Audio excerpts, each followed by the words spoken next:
is very, very mutual. So we are excited to talk to you about Reminiscent. We have a character like Watts who is a truth. You need that truth sayer. You need that person to hold you down and keep you, on the course that you're trying. Is that a fair assessment of how she functions for Nick and what she does for him as they're running this business of memories? Yeah, although I do think it's partial. I do think that she has checked out of life.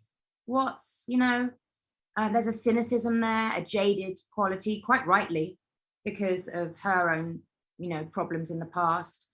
And so I think as a result, she's lost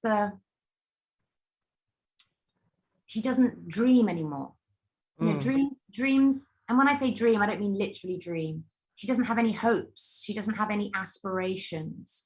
And, Nick has instincts which she thinks are an indication of him losing his mind, when in fact, he's just alive to the present. He's alive to the moment. And I would say that she, as an alcoholic, as someone who has lost faith, certainly in her life and in people, her trust is very hard to attract. She doesn't give up her trust easily. And all those things come into play when she thinks that she is protecting him from himself. And whether that's true or not is a debate, frankly, because, was he right? Was he wrong to go down the route that he went down? But what I love about Watts is that through witnessing his risk-taking, through witnessing his passion, his yearning, she recognizes that she has lost the same yearning for life, right? That she is shut down. The shame of what she has been through and created in her life disallows her from having hope, right? And so for her to be the character that ultimately has a kind of resolution, which you could say is positive, is so ironic and unexpected, but it's more like life than you would normally see in a movie,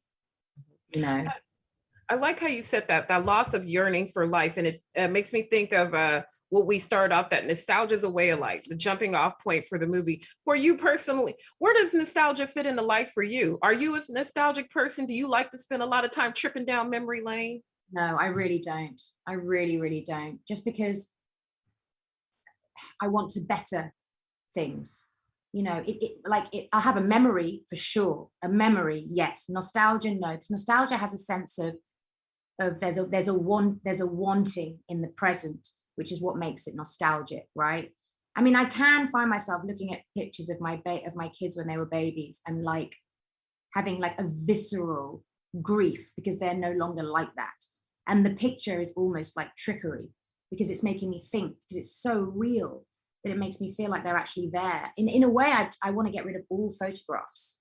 I love paintings, I love because it's the artist's impression, but photographs I find them almost painful when I look at them because it's capturing life that is no longer there. And it's a kind of, there's an artificiality to it, which, look, if you've got pictures of your kids and they look like that now, that's just a memory, that's providing a memory, right? But sometimes pictures, especially if you're sad, or oh God, the grief that can come from it. And I think that is, I'm sure a lot of cognitive therapy would, about being present is extremely important for mental health, right? Mm-hmm. So there's pluses and minuses. Sometimes I'll have a memory and get caught up in it, and it's painful. It's too painful. And as an actress, I do tend to conjure things up, and I'm right there. Mm-hmm. I can be emotionally present from something that happened 20 years ago, which is a blessing and a curse. I really like, you're really giving me something to ponder because I'm having that own experience right now. How come? The little one looking at the pictures and just going to college. And it's hard to, remember this. And then now it's painful to see it go away because they're moving on to the next chapter. Isn't it? There's pain there, real pain. But at the same time, you can sometimes look at a photo. Yeah, yeah. It's tricky. It really is. And I do think there's relevance to the cultures that feel that a photograph takes away part of your soul. Mm-hmm. They don't want your photo. They don't want their photographs taken. And I think that there is real sense to that, actually, because I think a little bit of you does leave. And it's not necessarily that you're aware of it leaving. It's that, well, you know, it's interesting actually, because, you know, there's been this debate online about, you know, influencers having their photographs used by photographers in ways that they don't want, you know what I mean? There's been a whole debate. Mm-hmm. And I think it's really relevant. It is relevant. You know, we're in a world now. I mean, even looking at that unbelievable, that I saw something where Tom Cruise had been completely recreated, just using, you know, it was a whole thing of him swinging and playing golf. I don't know if you heard about it. And it's all none of it is him. It's all created out of computers to look like him. So it's like an avatar, and that will be the future of cinema, possibly.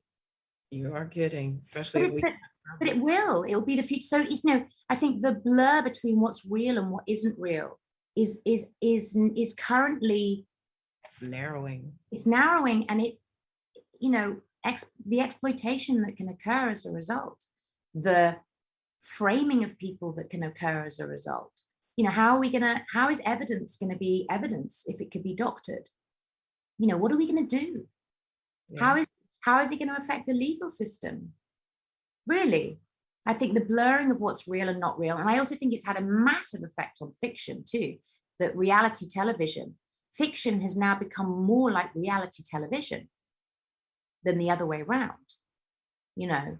And that's dangerous too, very dangerous. And I also think that reality TV has been influenced by fiction, in that people are performing even when they're in a reality TV situation. So we are literally blurring the lines between what's real and what's not real, you know. And I think it's because we're trying to anesthetize ourselves from the fear of the natural outcome of things, which is that we will perish. Mm-hmm. We're trying to confuse ourselves constantly, so that we don't have to deal with the inevitable. Thandiwe, you've given me a lot to consider. We are Black girl nerds after all. Amen. They're giving me the Sandman hook. I could talk to you for hours. Thank you so much for your time. You are welcome, my angel. And let's just keep it going. Write to me. DM the shit out of me on your thing. Let's do this. I'm doing it since we hang up. Thank you so much for your time. Thank you so much for your time. I really appreciated our conversation. Genuine. Bye, love.